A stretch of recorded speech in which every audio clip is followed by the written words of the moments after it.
Assalamualaikum. Okay, di sini saya akan membuat perbentangan subjek GM 3053 di mana keberkesanan program latihan dalam syarikat berkaitan kerajaan Malaysia. Kami memilih syarikat automotif iaitu Proton Holding Berhad. Okay, kami ada terdiri daripada 5 ahli kumpulan. Saya perkenalkan diri saya Muhammad Razif bin Ahmad Raya Ahmad Basir, nombor matrik 260978. Okey, seterusnya adalah pengenalan di mana Proton Holdings Berhad merupakan sebuah syarikat automotif yang menghasilkan kereta buatan Malaysia yang bergiat aktif dalam pembuatan, pengedatan dan penjualan kenderaan. Okey, Proton Eda Sdn Berhad telah menawarkan perkhidmatan kenderaan secara langsung dan telah memperluaskan perkhidmatannya dengan memberikan perkhidmatan secara langsung dan telah memperluaskan perkhidmatannya dengan memberikan perkhidmatan selepas jualan seperti membaiki komponen kenderaan, penambahan aksesori kenderaan, perbaruan insurans dan cukai jalan. Okey, seterusnya adalah jenis pekerja di Proton Eda Sdn Berhad adalah mereka yang terdiri daripada pekerja tetap yang juga terlatih. Di mana jumlah kaki tangan kira-kira 30 pekerja, termasuklah jurujual dan juru teknik, wujud pekerja bagi jawatan pengurus cawangan, di mana pengurus jualan dan servis eksekutif, pentadbir, eksekutif hubungan pelanggan dan pembantu tadbir serta jawatan sokongan pentadbir.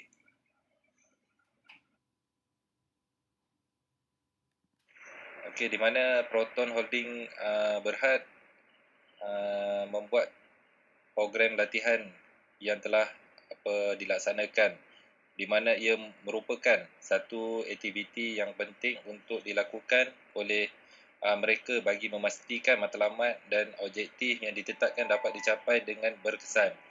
Okay, seterusnya syarikat ini telah melakukan program latihan yang dinamakan sebagai program latihan pembangunan kaki tangan baru Proton. Sekian daripada saya dan saya serah kepada rakan saya yang lain. Terima kasih.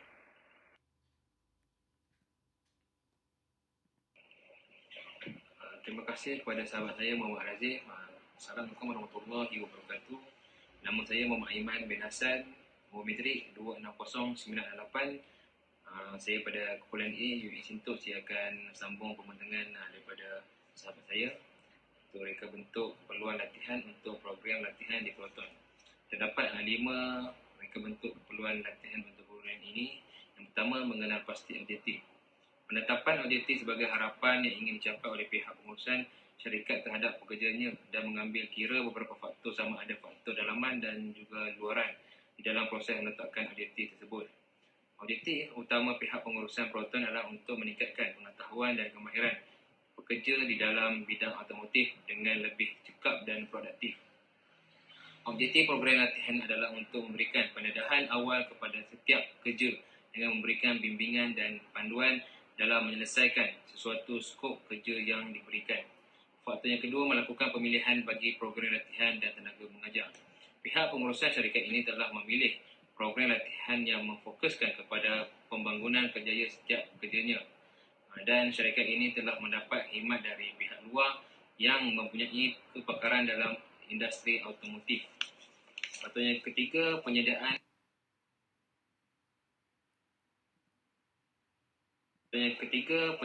rancangan latihan. Wujudnya perancangan yang sistematik ini dapat dijadikan panduan kepada pihak jurulatih untuk mengetahui tentang maklumat atau perkara yang akan disampaikan kepada pekerja semasa program latihan tersebut dijalankan. Dan penyusunan ini adalah merangkumi dari kandungan latihan yang bersifat umum kepada sesuatu yang lebih spesifik bagi memberikan pendedahan yang berkesan kepada pekerja yang mengikut program latihan tersebut. Yang keempat, penyediaan bahan-bahan latihan. Pihak pengurusan syarikat ini akan meminta kaki tangan di bahagian IT untuk menyediakan bahan-bahan latihan seperti LCD, kompresor suara dan juga komputer reverb. Bahan-bahan latihan lain yang akan disediakan adalah seperti slide, perbentangan dan juga alat tulis yang akan diberikan kepada setiap pekerja yang mengikut program latihan tersebut. Dan yang terakhir adalah pengurusan logistik. Pemilihan tempat yang sesuai adalah sangat penting kerana ianya boleh mempengaruhi fokus pekerja sepanjang program latihan tersebut berjalan. Dan pihak pengurusan syarikat Proton telah memilih corak penyusunan kerusi seperti bilik darjah kerana kebanyakan program yang dijalankan adalah berbentuk teori atau ceramah. Okey, sekian saja daripada saya. Saya akan pass kepada sahabat saya iaitu Kak Anis. Sekian, terima kasih.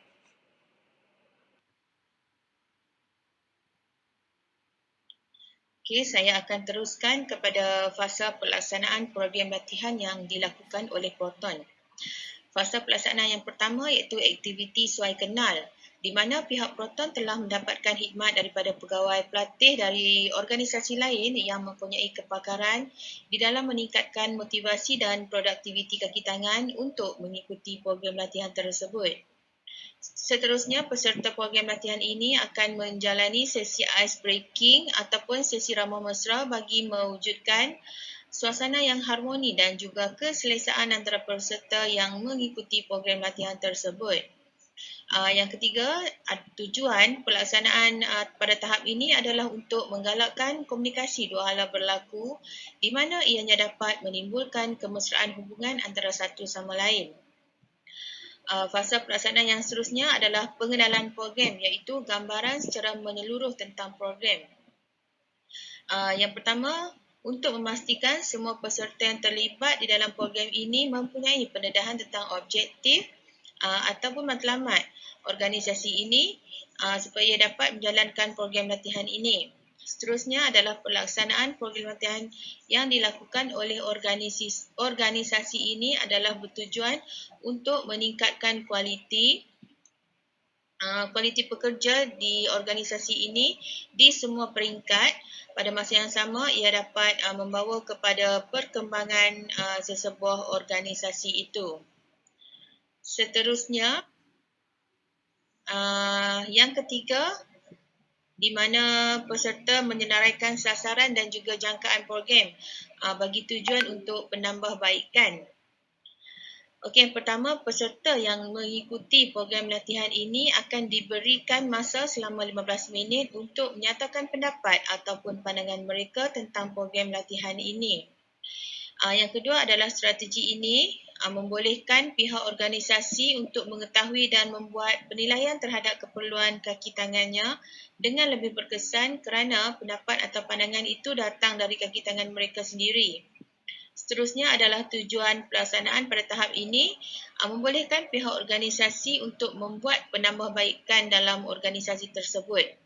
Fasa yang seterusnya adalah pelancaran program, di mana tujuan pelaksanaan program latihan ini adalah untuk menyediakan dan memberikan kemahiran dan pengetahuan yang diperlukan kepada pekerja untuk memastikan mereka dapat melakukan tugasan kerja itu dengan berkesan, mahir dan juga berdaya saing.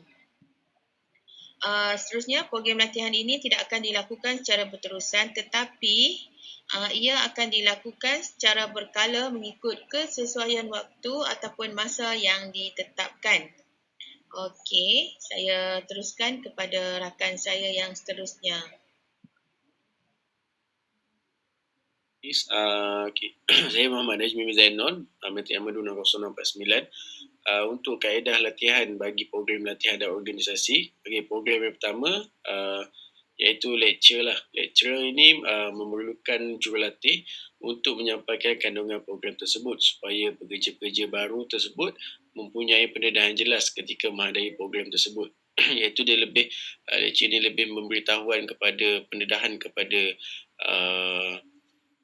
pekerja-pekerja yang baru ni lah mengenai tentative program, apa benda program ni dilaksanakan, sebab apa dilaksanakan dan tujuan apa, supaya yang mana menghadiri program ini dia faham.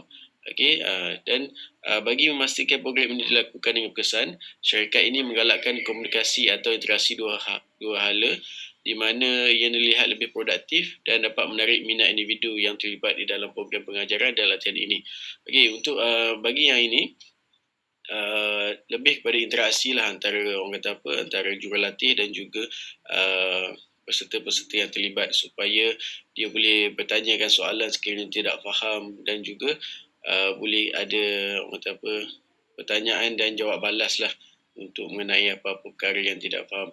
Okey, untuk program yang kedua iaitu coaching dan mentoring. Okey, penyelia bertanggungjawab untuk memberikan bimbingan dan maklum balas kepada pekerja secara berterusan. Okey, yang kedua adalah objektif utama. Teknik latihan ini adalah untuk membantu meningkatkan prestasi dan persembahan pekerja untuk membantu mengembangkan kemahirannya.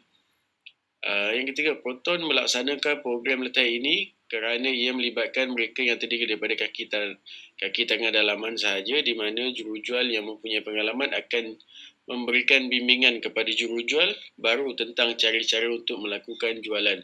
Yang ini kalau kita tengok lebih kepada mengungsi pengalaman supaya kita yang baru ni dapat mempelajari cara gerak kerja, cara-cara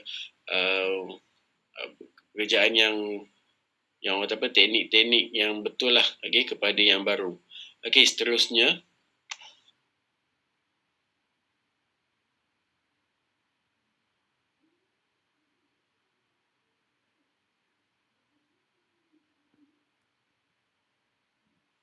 untuk program yang ketiga iaitu role play. Okey, yang pertamanya role play ini memberikan kebaikan kepada pekerja seperti dapat meningkatkan keyakinan mereka, meningkatkan kemahiran berdengar dan pada masa yang sama juga membantu untuk berfikir secara kreatif bagi menyelesaikan sesuatu masalah itu. Okey, justru teknik ini dapat membantu pekerja untuk memperluaskan pengalamannya dengan mencuba pendekatan yang baru semasa berhadapan dengan keadaan sebenar lah. Itu role play lah. Okey. Ini kita lebih kepada kita buat pelakonan sikit untuk kita tahu situasi-situasi apabila kita dalam pekerjaan tersebut. Okey, program yang keempat iaitu latihan kemahiran automotif. Yang ini kolaborasi dengan Jabatan Pembangunan Kemahiran JPK. Proton telah melakukan kolaborasi dengan Jabatan Pembangunan Kemahiran JPK yang mana pekerja yang lulus mengikuti program ini diberikan sijil kemahiran Malaysia. Pelaksanaan program latihan yang dilakukan oleh Proton ini adalah bertujuan untuk meningkatkan kemahiran yang dimiliki oleh pekerjanya, termasuk untuk menjadikan syarikat mereka mempunyai sebuah syarikat yang berdaya saing dan mempunyai potensi yang untuk menguasai bahagian pasaran yang lebih luas.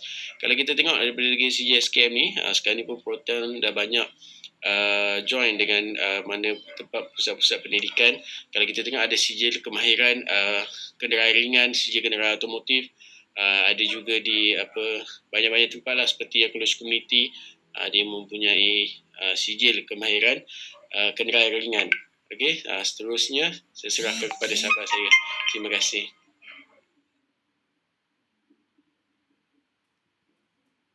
Assalamualaikum warahmatullahi wabarakatuh. Nama saya Nurfariza bintu Osman. Nombor matrik saya 260762. Baiklah, seterusnya saya akan membentangkan mengenai kos perbelanjaan yang terlibat di dalam program ini. Baiklah, seperti yang kita tahu, bila kita menganjurkan sesuatu program, pasti ada jadual dan juga tentatif sesuatu program dan apa yang dibelanjakan. Di dalam program ini, di mana memerlukan sebanyak 4 hari, bermula pada 9 pagi hingga 5 petang, di mana jurulatih seramai 2 orang, bilangan peserta sebanyak 20 orang dan tempat yang akan digunakan adalah ruang Dewan Hotel dan juga pusat servis Proton. Seterusnya adalah dari segi cenderamata untuk penceramah dan juga jemputan khas yang dianggarkan sebanyak 2,800. Seterusnya adalah jamuan untuk makanan dan juga minuman di mana kos adalah sebanyak RM1,000. Sijil peserta untuk penyertaan adalah sebanyak RM100. Perbelanjaan luar jangka adalah sebanyak RM400. Seterusnya kepada sewa ruang hotel dan juga sewa kemudahan elektronik adalah sebanyak RM1,500 dan juga RM300. Dan jumlah keseluruhan adalah sebanyak RM6,100.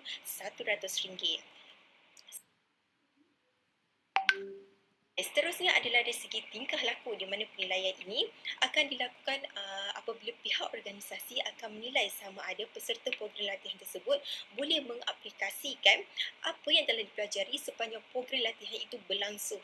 Dan seterusnya adalah hasil, di mana penilaian ini adalah sangat penting untuk kita melihat program proton ini membolehkan mereka untuk memastikan pulangan yang diterimakan daripada pelaburan yang dilakukan ini dapat dilaksanakan dengan sebaiknya ataupun tidak. Oleh itu, pihak pengurusan organisasi akan menilai melalui rekod-rekod dan juga laporan organisasi untuk menentukan keberkesanan program yang telah dijalankan. Seterusnya adalah dari segi tingkah laku, di mana penilaian ini akan dilakukan apabila pihak organisasi akan menilai sama ada peserta program latihan tersebut boleh mengaplikasikan apa yang telah dipelajari sepanjang program latihan itu berlangsung. Dan seterusnya adalah hasil, di mana penilaian ini adalah sangat penting untuk kita melihat program proton ini membolehkan mereka untuk memastikan pulangan yang diterimakan daripada pelaburan yang dilakukan ini dapat dilaksanakan dengan sebaiknya ataupun tidak. Oleh itu, pihak pengurusan organisasi akan menilai melalui rekod-rekod dan juga laporan organisasi untuk menentukan keberkesanan program yang telah dijalankan. Apa yang saya boleh simpulkan di sini, kebanyakan organisasi pada hari ini menjadikan perancangan program latihan sebagai salah satu elemen yang penting untuk bekerjanya. Selain, setiap pelaksanaan program latihan ini dapat memberikan kesan yang positif kepada dua-dua pihak, iaitu pihak organisasi dan juga pekerja organisasi itu sendiri. Dan akhir sekali, pihak pengurusan sesebuah syarikat itu hendaklah melakukan analisis terhadap keperluan sesebuah program latihan itu dengan mengambil kira faktor organisasi, kerja dan juga individu itu. Sekian, Assalamualaikum.